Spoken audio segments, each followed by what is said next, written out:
The next morning, the sound of a rooster woke Alara before the sun had fully risen. For a moment, she didn't know where she was.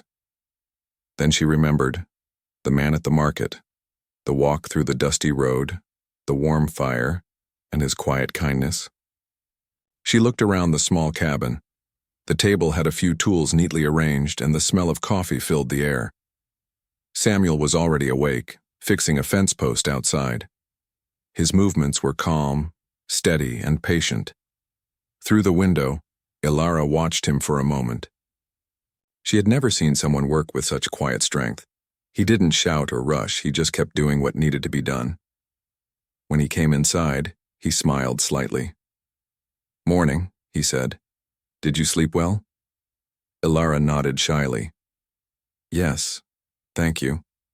He poured her some coffee, though she could tell he had very little sugar left. "You don't have to thank me," he said. "You needed rest, that's all." She hesitated before asking, "Do you live alone?" Samuel nodded. "Been alone a long time. This old house doesn't see many visitors." Alara lowered her eyes.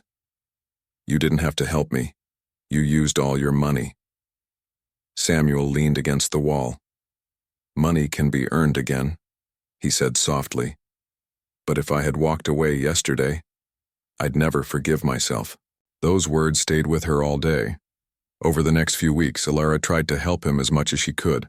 She cleaned the small cabin, cooked what little food they had, and fed the animals while he worked in the field. She didn't know much about ranch work, but she learned quickly. Sometimes she burned the food or dropped a tool, but Samuel never got angry. He only smiled and said, "You'll get better. Everyone does." The days passed slowly but peacefully. Alara began to smile again, small, uncertain smiles that came and went like sunlight through clouds. Samuel noticed them every time, though he never said anything. At night, they would sit near the fire. Samuel often told quiet stories about the land, about the storms that once destroyed his crops, about the horse that ran away and returned. 2 months later, about his mother who used to sing when it rained. Alara listened carefully, her hands folded in her lap. She never interrupted. She just liked hearing the sound of his voice, strong but gentle. One evening she told him a story from her own childhood, how her father used to carve little wooden birds for her when she was small, and how she had kept one until it broke on the road. Samuel listened without saying a word, but his eyes softened. After that night, he started carving again. A few days later, he handed her a small wooden bird, polished, smooth, and shaped with care. "I made this," he said quietly. She looked at it for a long time, tears filling her eyes. "It looks just like the one my father made," she whispered. He smiled faintly. "Then it belongs to you. Life on the ranch was hard, but they made it work. They shared everything: food, chores, laughter, and silence." Sometimes Alara would sing softly while washing clothes by the creek, her voice carrying across the empty land. Samuel would stop his work and listen without letting her know. Her songs made the lonely hills feel alive again. As winter came closer, the nights grew colder. One evening, Samuel returned from town with a few supplies, some bread, a little salt, and a worn coat he had found cheap. He handed it to her. "You'll need this when the wind gets strong," he said. She took it carefully. "You should have bought something for yourself." He smiled. "I already have what I need." She didn't know what to say, but her eyes told him what her words couldn't. One night a storm rolled across the plains. The wind howled through the cracks of the old cabin and rain hit the roof like stones. The fire flickered weakly. Alara sat near it, watching the flames dance. Samuel was trying to fix a leak near the window when she said softly, "I'm scared of thunder." He looked at her and said, "It can't hurt you in here. I built these walls strong." Another loud crash shook the house, and she covered her ears. Without thinking, he walked over and sat beside her. "See," he said, pointing to the flickering light. "It's just noise. The storm always passes." For the first time, she leaned her head against his shoulder. They sat like that until the thunder faded and the rain became a whisper. The warmth of the fire glowed on their faces. Samuel didn't move or speak. He just let her rest. Days turned into weeks and winter painted the land white. The snow made everything quiet and still. Ilara started making bread from corn flour, learning new things every day. Samuel taught her how to light a fire with damp wood, how to find tracks in the snow, and how to care for the animals. One afternoon while they were feeding the horses, she said softly, "You saved me that day." Samuel looked at her. "I didn't save you," he said. "I just gave you a chance. You saved yourself." But she shook her head. "You gave me something I didn't have anymore. Hope." He didn't answer, but his eyes said everything. When spring came, the land turned green again. Flowers grew near the fences and the air smelled fresh. The ranch looked alive, just like it used 2 years ago. Ilara planted a small garden beside the house. She spent hours caring for it, humming softly. One morning Samuel came out to find her kneeling by the plants, her hair shining in the sunlight. She looked up and smiled at him. "Look," she said proudly. "They're growing." He smiled back. "You did that," he said. "You brought life back here." The words meant more to her than he could imagine. By summer, she had learned to ride the horses and help him herd the cattle. They worked side by side every day, their bond growing stronger with every sunrise. People in the nearby town started to notice the change in Samuel too. The quiet, lonely man who used to walk alone in the market now came with light in his eyes. One day, when he went to town to sell some grain, the trader who had once stood by during that awful moment in the market saw him. The man said jokingly, "You spent your last coin on that girl, didn't you? Looks like it paid off after all." Samuel didn't get angry. He simply said, "Best thing I ever did." Then he walked away. When he returned home that evening, Ilara ran to the door smiling. She had baked bread and set the table with care. He sat down, tired but happy, and they shared a quiet meal as the sun went down behind the hills. After dinner, she said softly, "You gave up everything for me. How can I ever repay you?" He looked at her for a long moment and said, "You already did. You brought peace back to my life." Her eyes filled with tears. "I thought I was just a burden," she whispered. He shook his head slowly. "No, Ilara. You're the reason this house feels alive again." The room went silent for a while, the fire crackling gently. Outside, the night air was cool and calm. Before going to sleep, Ilara placed the small wooden bird on the table beside his tools. She had carved a second one and painted them both, the old one he gave her and the new one she made. When he saw it the next morning, he smiled.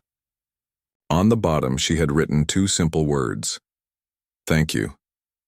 Years later, people in the nearby town often spoke of the quiet rancher and the young woman who worked beside him. They didn't talk much about how they met, but those who had seen that day in the market never forgot the look on Samuel's face when he gave away his last coin. Some said he was a fool, but those who visited his ranch knew better. They saw the green fields, the laughter, and the peace that filled the air. He may have emptied his pocket that day, but he had filled his heart for life. And as for Ilara, the girl who once cried to be spared, she had finally found the one thing she thought she would never have again: home. Eli sat near the quiet fire, staring at the orange glow that danced across the walls. The sound of the wind brushing against the window filled the room. It had been a long time since another soul had shared this house. He wasn't sure why he'd acted so quickly that afternoon, but something deep inside told him he had done the right thing. When dawn broke, a soft light filled the small house. Clara woke up to the smell of warm bread and the sound of chickens outside. For a moment she forgot where she was. Then she saw the neat little room, the folded quilt and the window showing a field covered in gold sunlight. She blinked, realizing this wasn't a dream. Eli was already outside feeding the animals when she stepped out. He turned when he heard the door creak and gave her a small smile. "Morning," he said. "You must be hungry again." "I left breakfast on the table." She nodded shyly. "Thank you." "For everything," he shook his head. "No need for that, just eat. There's plenty of work to do around here if you'd like to keep busy." Clara's eyes brightened. She wasn't used to being asked. She was used to being ordered. "Yes," she said quickly. "I'd like that." From that morning, life began to find a new rhythm. She helped wash the dishes, sweep the floor, and feed the chickens. Eli showed her how to carry water from the well and how to care for the horses. He never raised his voice or hurried her. He spoke kindly, explaining things with patience, and always thanked her for her help. Each evening, they would sit outside as the sun went down, watching the sky turn pink and orange. Clara would sometimes hum an old tune her father used to sing, and Eli would quietly listen. The silence between them was never heavy. It felt peaceful. Days turned into weeks, and slowly Clara began to smile again. She started to speak more, telling Eli small things about her father, about how he used to carve wooden toys and make her laugh even on hard days. Eli listened without interrupting. Sometimes she caught a faraway look in his eyes when she talked, as if he was remembering someone too. One afternoon, as they worked in the field, Eli paused and said, "You remind me of someone I used to know." "Your wife?" Clara asked softly. He nodded. Yes, she had the same quiet courage. She always believed kindness could change people, even the ones who didn't deserve it. Clara looked at him and said, "Then maybe she sent you to help me." He smiled faintly, turning back to the soil. Maybe she did. As time went on, the small ranch began to feel alive again. Eli's neighbors noticed the change. He came to town more often, trading goods and even laughing once or twice. People spoke kindly about how he had taken the girl in. Some said it was strange, but most admired his heart. Martha, Clara's stepmother, heard the rumors too. She didn't like them. The town's people now looked at her differently. No one trusted her anymore. Her greed had made her an outcast. One morning, she rode out to Eli's ranch hoping to get something more from him. When Clara saw her coming, her hands shook.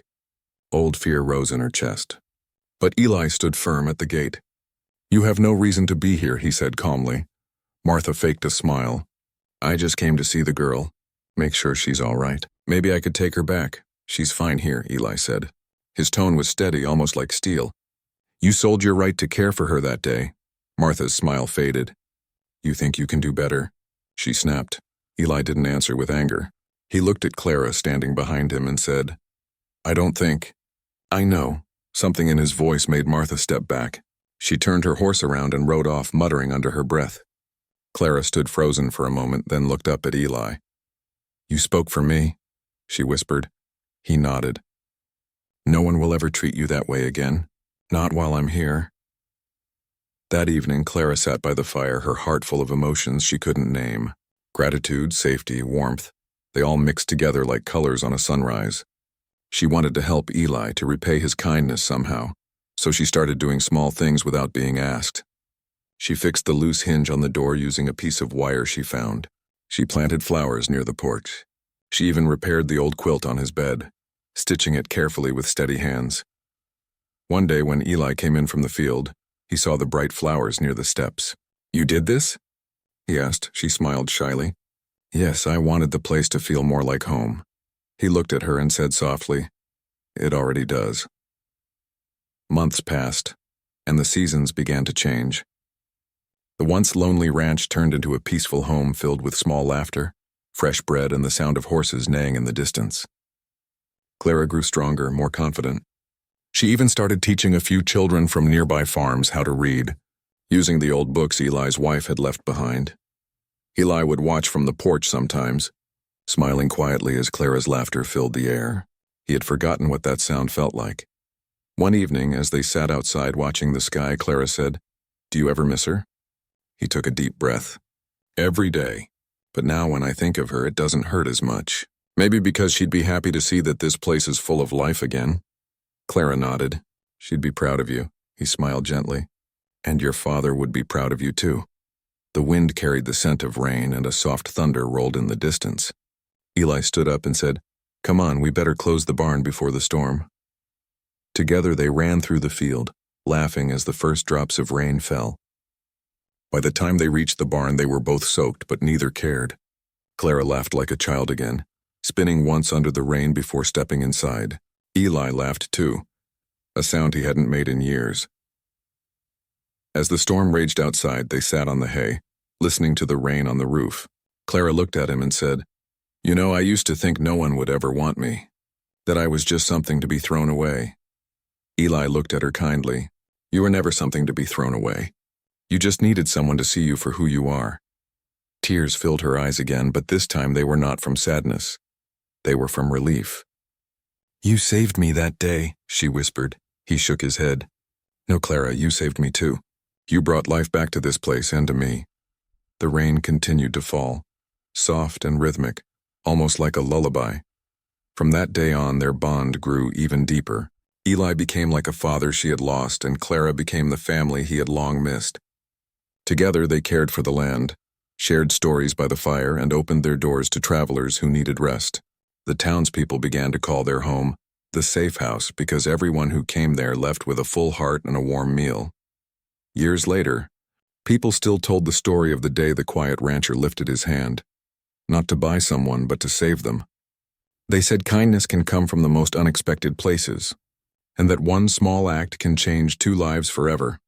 And on quiet nights, when the wind moved through the fields, Clara would look up at the stars and whisper a thank you to her father, to Eli's wife, and to the life she had found, not by luck but by grace.